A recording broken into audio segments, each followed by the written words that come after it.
একটু ভিন্ন।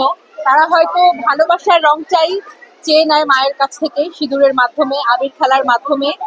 তো আমার কাছে ধর্মীয় রিচুয়ালসটা না হলেও আমিও তাই চাইবো, এই রংটা যেন আমাদের সকলের জীবনে ভালোবাসার রং হয়ে লেগে থাকে।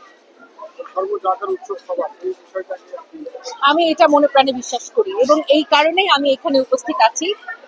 ধর্ম যার যার উৎসব সবার, আমাদের হয়তো ধর্মীয় কারণে অনেক বেশি হইচই হয় না, অনেক বেশি সাজ আড়ম্বর হয় না, যে কারণে আমরা অন্য ধর্মের এই সুযোগগুলো পেলে আমরা সেটাকে লুফে নেই। সাজতে ভালো লাগে, ঘুরতে ভালো লাগে, অংশগ্রহণ করতে ভালো লাগে। মন থেকে সৃষ্টিকর্তাকে যে যেভাবে ডাকবে সৃষ্টিকর্তা তার কাছে সেভাবেই ধরা দেবে। আমার সৃষ্টিকর্তা আমার কাছে আছে, সনাতন ধর্মাবলম্বীদের জন্য তাদের কাছে তাদের সৃষ্টিকর্তা তাদের রূপে ধরা দেন।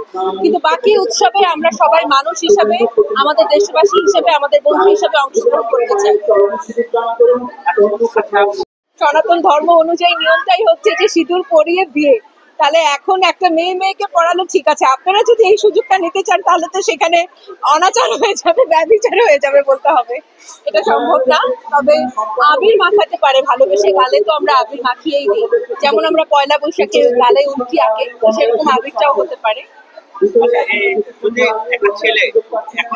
পুরোহিতকে জিজ্ঞেস করতে হবে এই বিষয়ে, তবে সম্ভাবনা আছে। আমার মনে হয় এটা থেকে দূরে থাকাই ভালো, আমরা এটা না করি, গালে ভালোবাসার রংটা আমরা লাগাতে পারি। ধরনের বিষয়টা আসলে মুখোমুখি হইনি, আমি এটার সম্মুখীন হইনি যে ছেলেরা মেয়েদেরকে সিঁদুর পরিয়ে দিচ্ছে, অচেনা যারা সম্পর্কের মধ্যে নেই তারা কেউ কাউকে সিঁদুর পরিয়ে দিচ্ছে, এটার সম্মুখীন আমি হইনি, তাই এই বিষয়ে আমি বলতে পারবো।